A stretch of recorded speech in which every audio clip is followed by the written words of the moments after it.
Vamos lá, meus irmãos, vamos lá? Estamos na nossa 10ª aula de História Eclesiástica 2. Hoje nós estamos aqui trabalhando sobre esses movimentos dissidentes dentro do catolicismo, os movimentos de pré-reforma. Estamos tentando chegar na reforma, mas pelo tempo, creio que não dará. E hoje é a nossa última aula, e está sendo gravada aqui essa aula, e a última aula desse bloco, e a última aula do ano, então estamos muito felizes.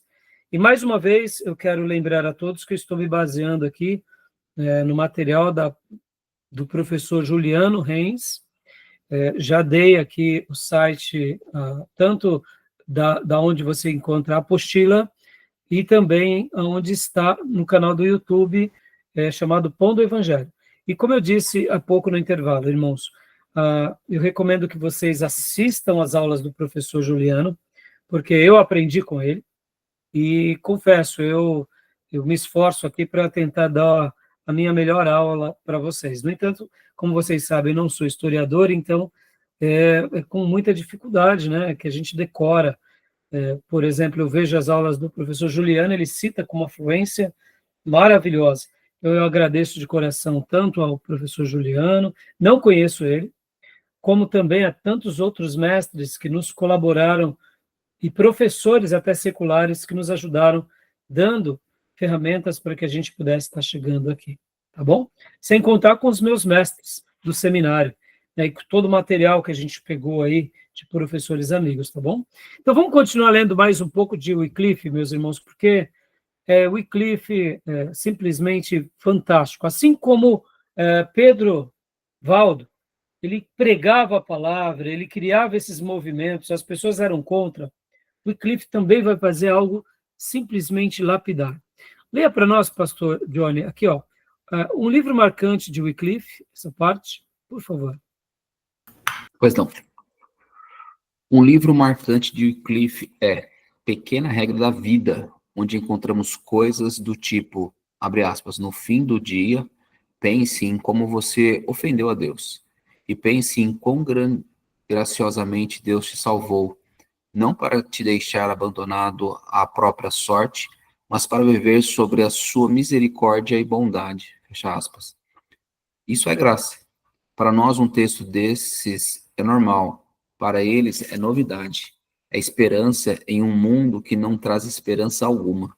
Ou seja, lembrando, irmãos, lá era tudo algo dogmático. Aqui, a gente tem que lembrar que aqui era o apogeu das indulgências, era o apogeu do papado, era uma religião legalista, opressiva, dominadora. Então, uma voz que pensasse assim era uma coisa de outro mundo. Então, pode continuar lendo para nós, pastor? Pois não. Por gentileza. Opa, muitas pessoas. Né?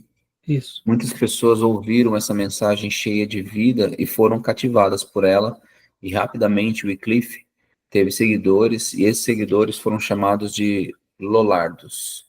Pode continuar, por favor, pastor. Os Lollardos. Boa parte desses dos Lollardos tornaram-se pregadores. O nome Lollardos não se sabe a origem dele, mas foi assim que os seguidores de Wycliffe foram chamados.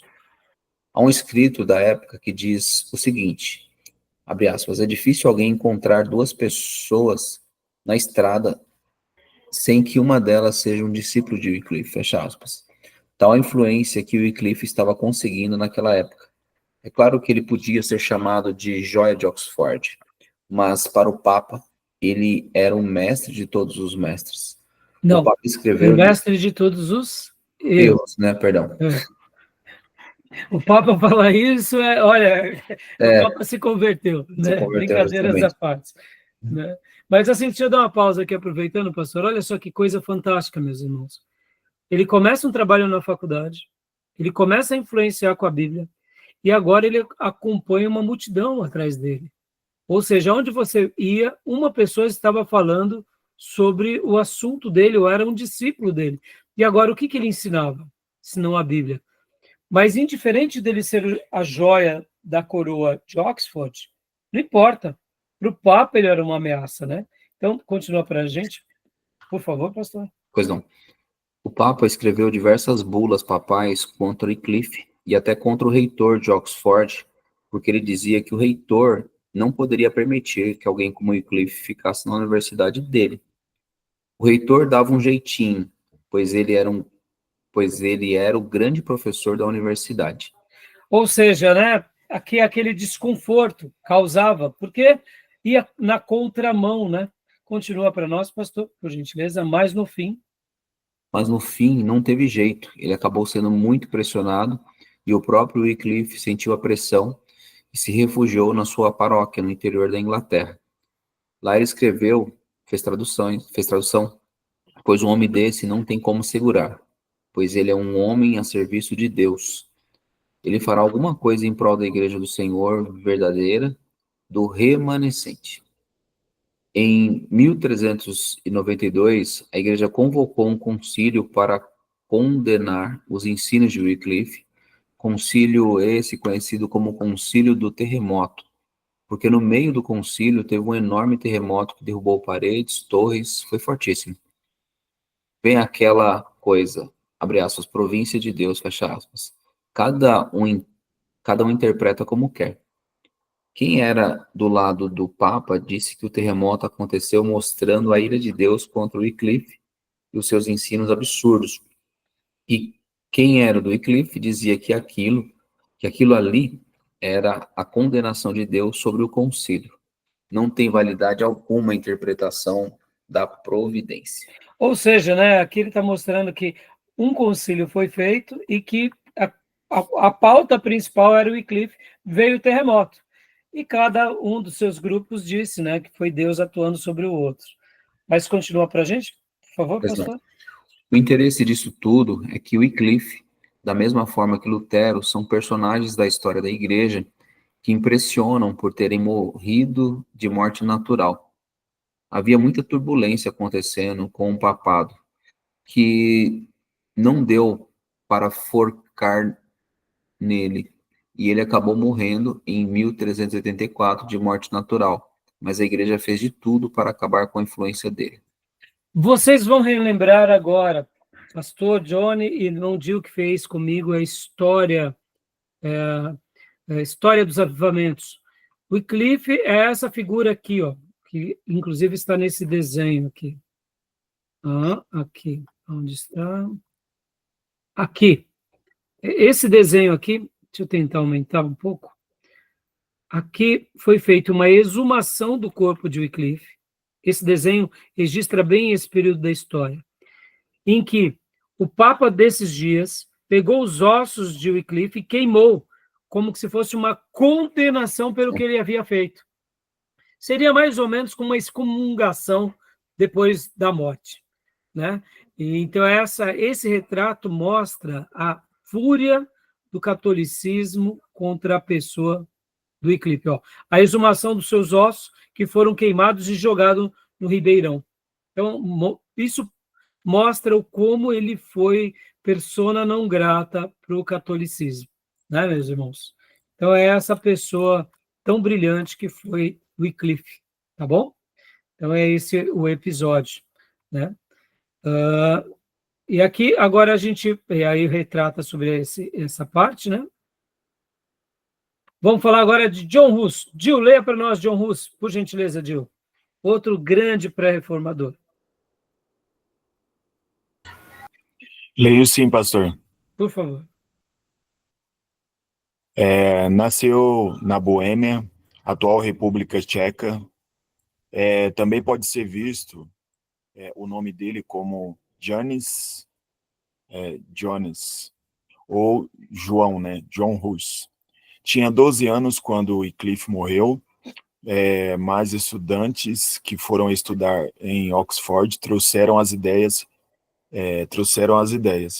Doutrinas e livros de Wycliffe para a Boêmia, que Hus leu e foi influenciado por Wycliffe.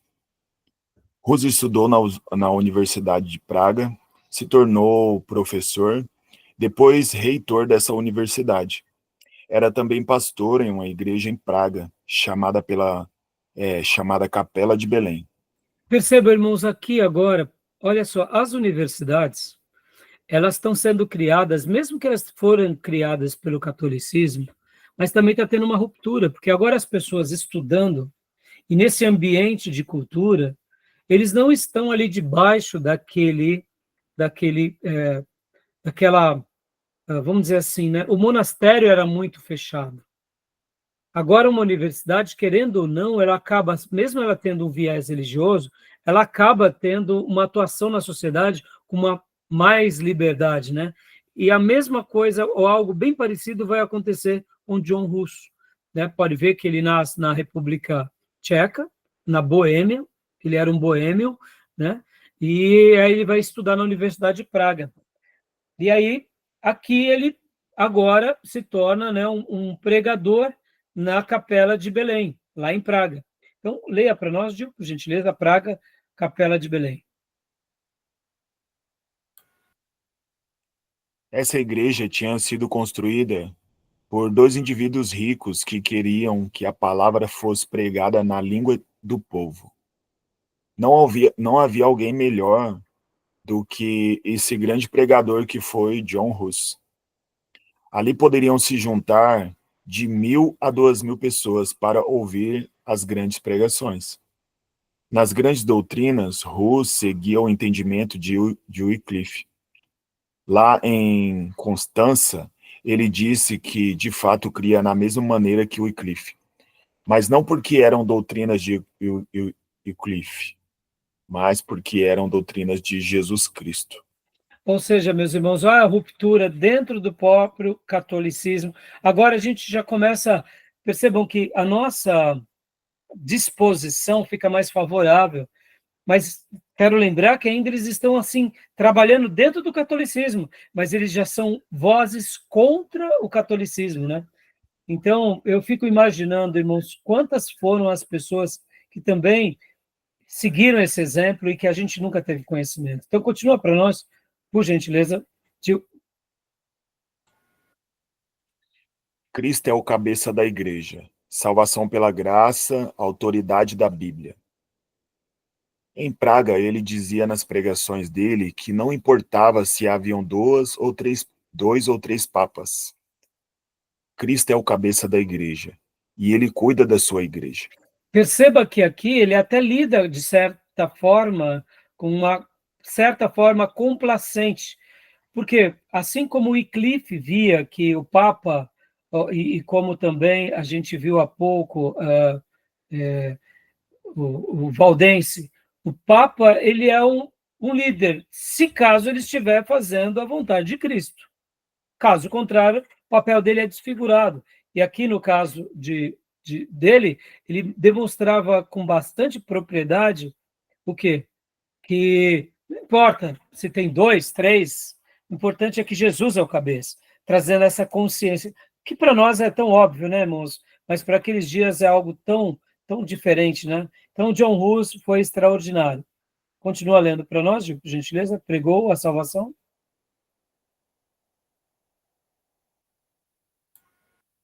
Ok. Pregou a salvação pela graça, autoridade da Bíblia e só da Bíblia. Única autoridade. Era um tempo de indulgências.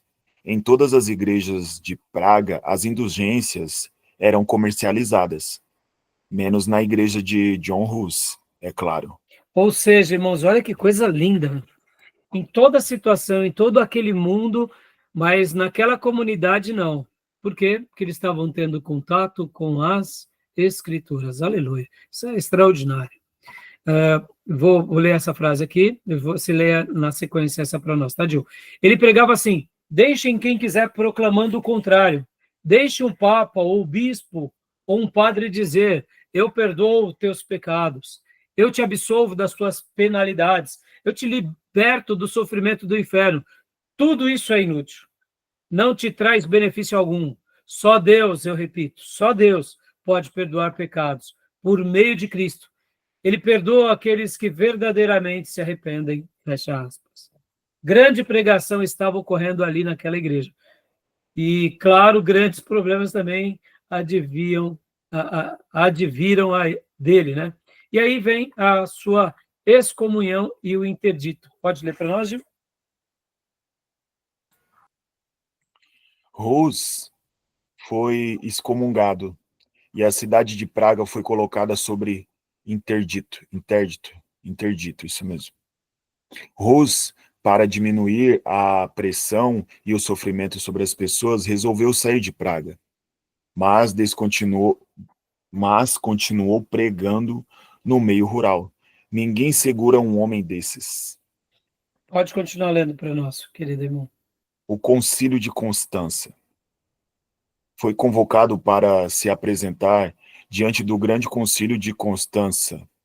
Rus queria ir, mas seus amigos e seguidores não queriam deixá-lo ir de jeito algum, pois sabiam que ia acontecer. Rus achava que se ele pudesse pregar a palavra para aqueles irmãos que estavam lá, se ouvissem o verdadeiro evangelho, eles poderiam entender e a igreja poderia ir para o caminho certo. É claro que isso era uma ilusão, um sonho. Ele nem ao menos permitiram que ele pregasse, até porque eles tinham medo da pregação dele. Ou seja, né, ele tenta no concílio ir. Resumindo aqui, para a gente prosseguir, meus irmãos, vamos aqui, ó. Não, pode ler, vale a pena. Esse texto é muito legal. Aqui, o imperador do Santo Império Romano era amigo.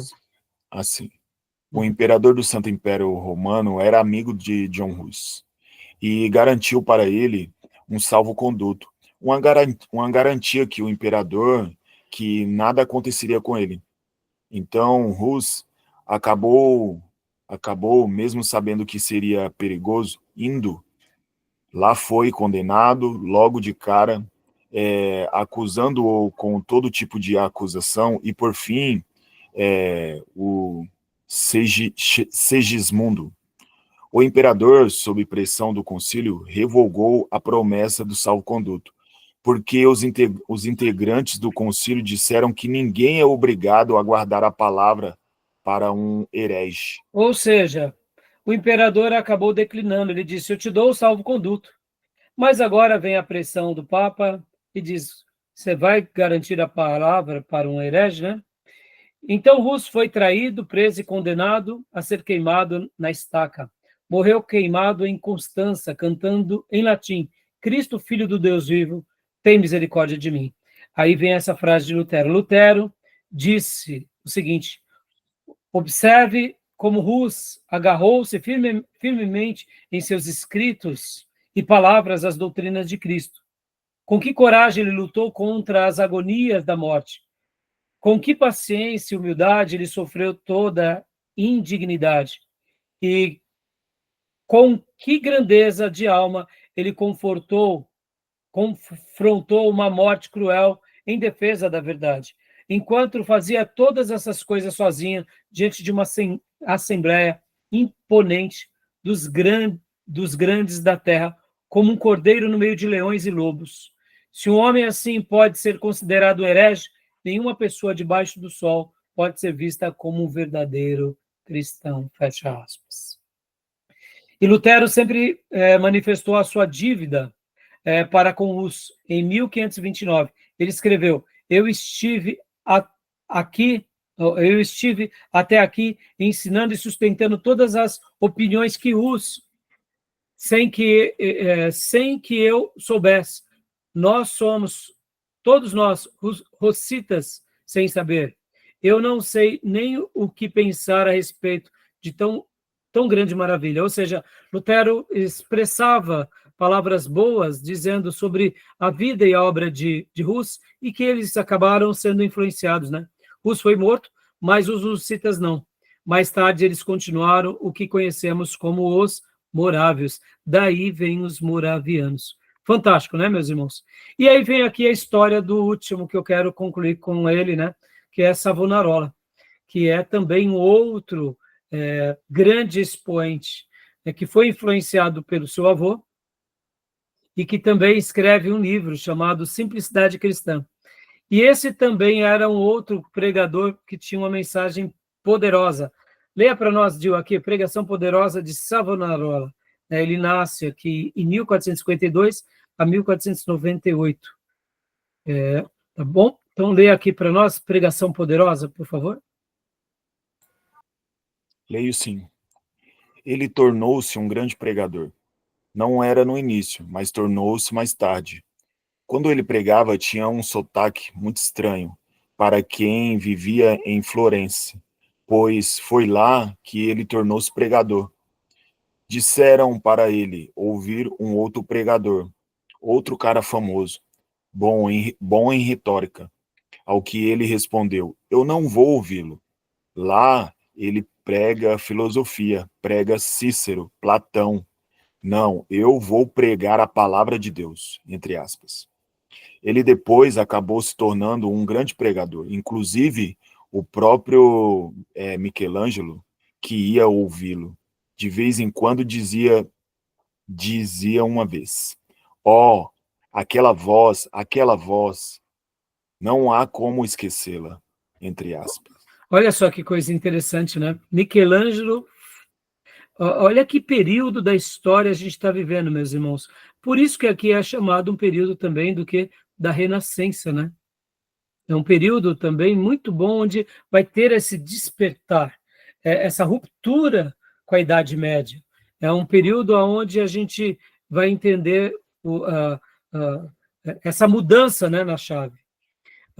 Leia aqui para nós também, Michelangelo, quando terminou a pintura da Capela Sistina. Bom, Michelangelo, quando terminou a pintura da Capela Sistina, ele pintou o Último Julgamento. Tinha consigo só um livro.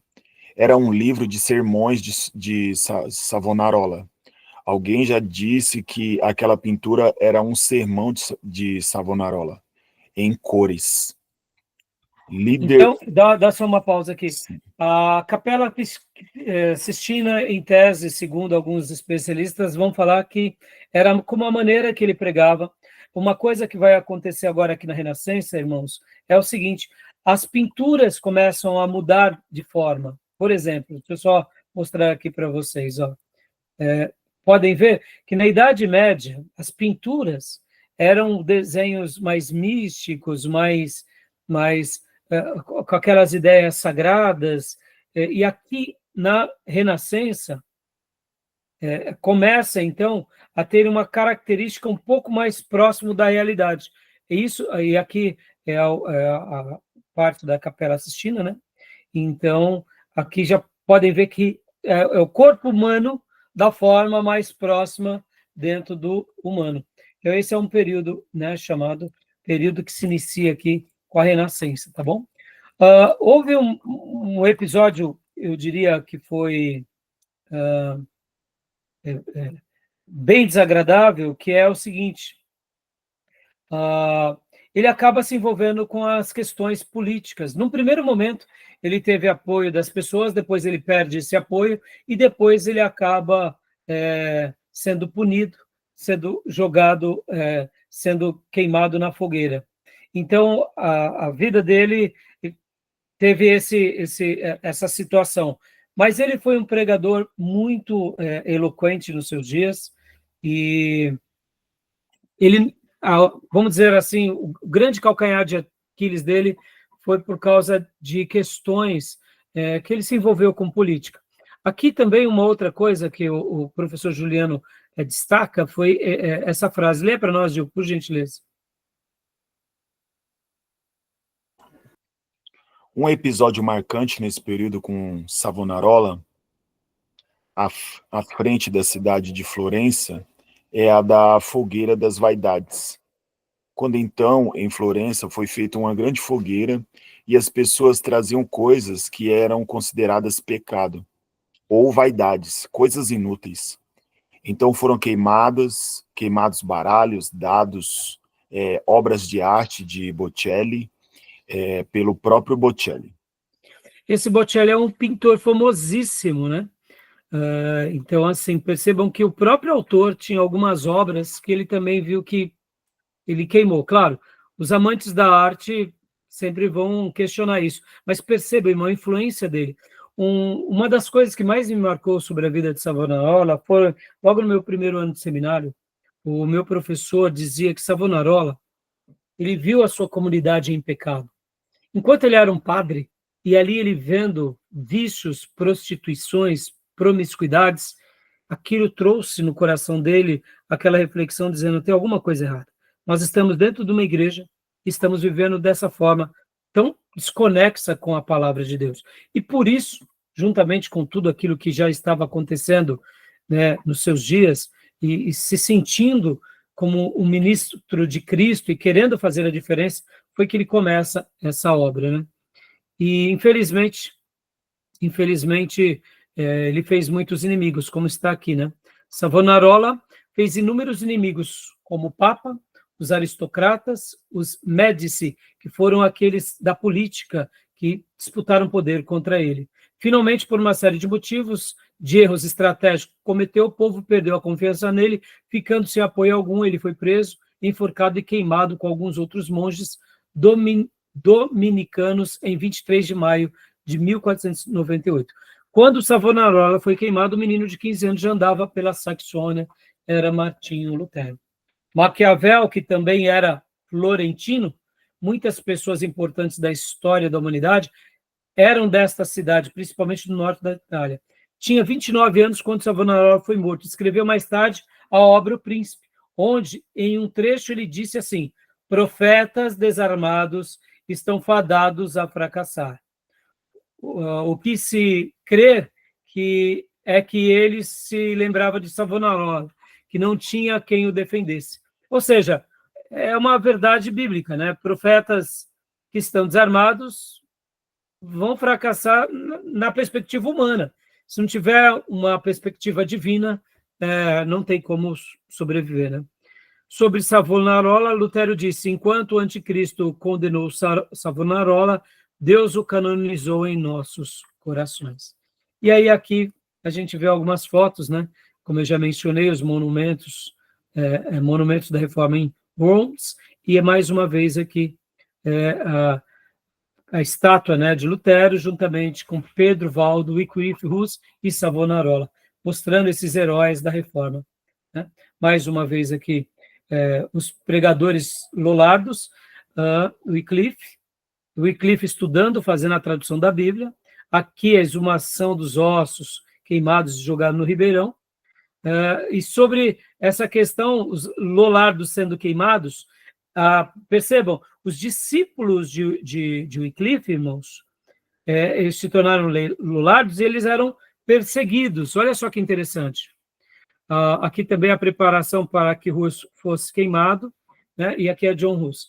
Agora, olha que interessante. Os lollardos, segundo o professor Juliano, olha o que ele diz. O que acontece? Há uma perseguição muito grande contra eles. E o que acontece? Já que o catolicismo, junto com os seus inquisitores, pegavam as Bíblias, que eram traduzidas na língua corrente, e queimavam, o que eles fizeram, esses lollardos? Eles decoravam, cada família decorava um livro da Bíblia, ou pelo menos parte delas, porque mesmo que queimassem a Bíblia, eles iam depois e reescreviam, porque a Bíblia estaria no coração e na mente deles. Olha que coisa fantástica, não, meus irmãos? Então, percebam, esses homens, eles fizeram história, né? E aqui Savonarola pregando, né? E aqui mostra ele ensinando a sua comunidade. E podem ver, irmãos, muitos deles pregavam com os seus trajes clericais, né? Porque, afinal de contas, eles estavam ainda, na concepção deles, na igreja de Cristo. Só que essa igreja tinha se desviado.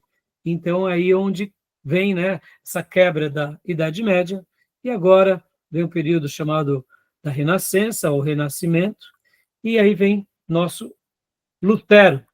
Mas a gente vai parar aqui, porque não vai dar mais tempo de falarmos, tá bom, meus irmãos? Joia, meus irmãos, e assim, fica a aula de Lutero para vocês apreciarem pelo material do nosso querido professor Juliano. Ele vai trazer uma aula maravilhosa sobre Martinho Lutero. Ele mostra a grandeza de Lutero, que Lutero foi genial, e assim como Wycliffe não morreu, conseguiu, não foi morto por ninguém, Lutero também não foi morto por ninguém, mas, diferente de Wycliffe, Lutero teve muito apoio de príncipes que o protegeram. E antes da investida de um grupo matar Lutero, pessoas protegeram Lutero, e Lutero, então, pôde se refugiar e, assim, fazer a tradução da Bíblia, e aí a Bíblia se popularizou, e, bom, aqui estamos nós. Tá bom? Então, fica aqui, meus irmãos, né, essa síntese. Me perdoe, né, porque, como eu disse para vocês, a gente está aí aprendendo para poder passar uma boa aula para vocês, e hoje, né, essa aula eu poderia prestigiar que eu me baseei grandemente no professor Juliano, tá bom? E em todo o material dele. E espero ter acrescentado algo a vocês, e queria aqui, né, concluir essa aula agradecendo demais ao pastor Johnny e ao nosso querido irmão Gil, porque, afinal de contas, Gil, nós fizemos a conta antes do início das aulas, são 4 anos aqui conosco, Gil, né? 2021, fevereiro de 2021, vocês entraram aqui no seminário, Gil, logo no finalzinho ali da pandemia. Então, ficamos 21, 22, 23, 24. 4 anos exato, né? E, para a glória do Senhor, nós estamos aqui nesse projeto desde 2013, né? Sendo que 2013, 2014, 2015 fomos a extensão do STBnet, e de 2016 para cá, nós estamos como STBM, né? Então, hoje, né, concluindo a nossa última aula e o nosso 12º ano letivo, somando os 3 anos de STBnet e 9 anos de STBM. Então, eu louvo a Deus, porque o ano que vem estaremos iniciando o 13º ano letivo do nosso seminário de teologia. E, com muita alegria, né, é claro que vai ter as provas de vocês, mas eu quero acreditar que, assim como vocês foram alunos exímios, vocês vão ser aprovados, né, porque foram bons alunos em todo o curso, e, querendo Deus, nós vamos nos ver em fevereiro, no primeiro sábado de fevereiro, com a permissão de Deus, se Deus permitir, no nosso culto, na igreja local, na Igreja Batista Missionária, aqui em Ferraz de Vasconcelos, que também será um culto e a celebração da formatura do curso médio em teologia livre, do irmão Johnny e do irmão Gil. Então, obrigado, viu, Gil? Obrigado, Johnny, por esses 3 anos, e oro para que vocês, em breve também, queiram fazer o curso de bacharel, e venham somar as fileiras conosco por mais 2 anos, para que vocês possam também aqui participar, quem sabe um dia dando aula conosco, né, desse projeto tão importante. Tá bom?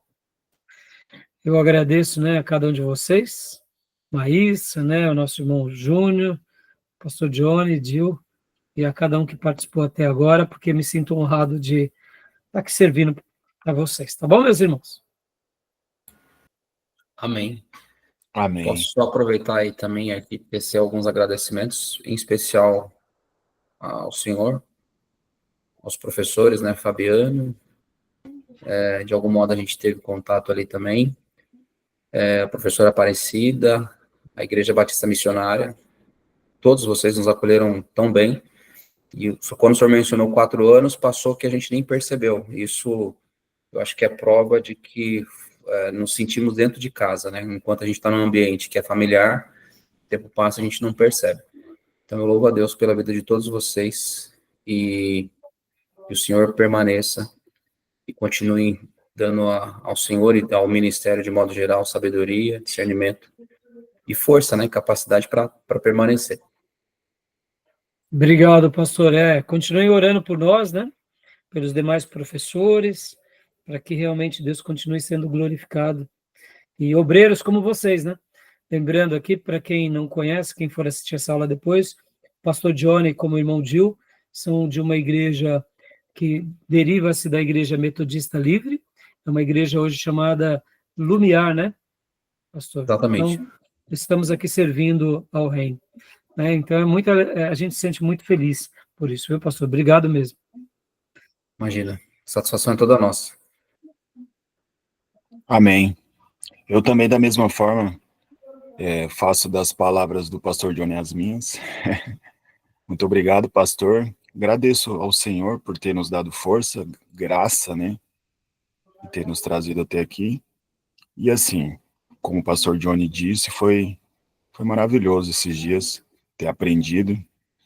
Foi um privilégio poder estar participando de um grupo como esse, absorver tanto conhecimento. Maravilhoso. Obrigado, pastor, pela sua dedicação, pela companhia de todos os alunos que estão aqui, né? Sem dúvida, foi maravilhoso. Muito obrigado.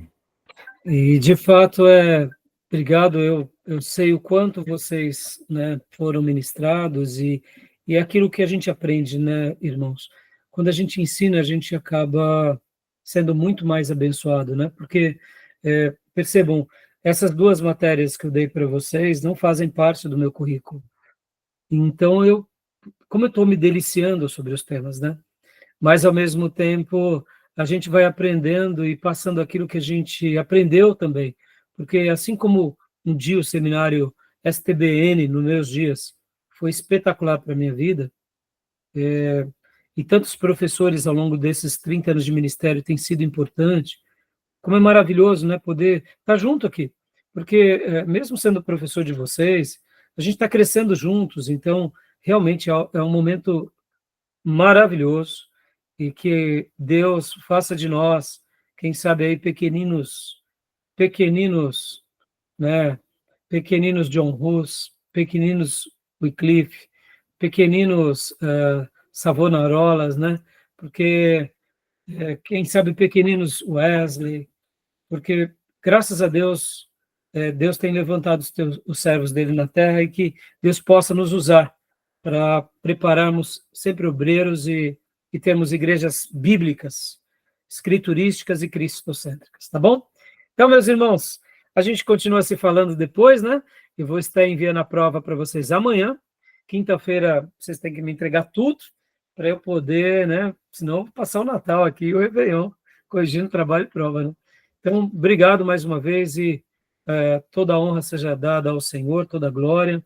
E eu agradeço a Deus de todo o meu coração pela vida de vocês. Vocês dois vão fazer muita falta, viu? No ano que vem. Né, Maís? Vamos fazer bastante mesmo. Aprendi tudo com vocês dois, fiquei muito feliz de compartilhar as aulas. Vocês são um baita exemplo de dedicação, de entrega, de posicionamento. Vão fazer falta de verdade. E igrejeiros, né, Maísa? É isso que importa para nós, né? Igrejeiro, porque né, gente que está querendo botar a mão na massa, né? Ou seja, não é só a teologia pela teologia. É um coração que queima, como a patrística, para a gente servir a igreja, né? Que Deus nos ajude, quem sabe, a reescrever uma linda história para o noivo, que a gente possa ser como noivas adornadas, sem mácula e nem ruga. Tá bom, meus irmãos? Terminamos aqui. Glória a Deus. Boas festas. Que Deus abençoe a todos vocês. E a gente vai se vendo nos nossos grupos internos. Mas Amém. Obrigado por tudo, viu? Amém. Mas obrigado, viu? Deus abençoe. Amém. Graças Deus a Deus. abençoe. Graça e paz, Graças meus e irmãos. Paz. Deus abençoe. Boa fim de semana e boas festas. Boas festas. Deus abençoe.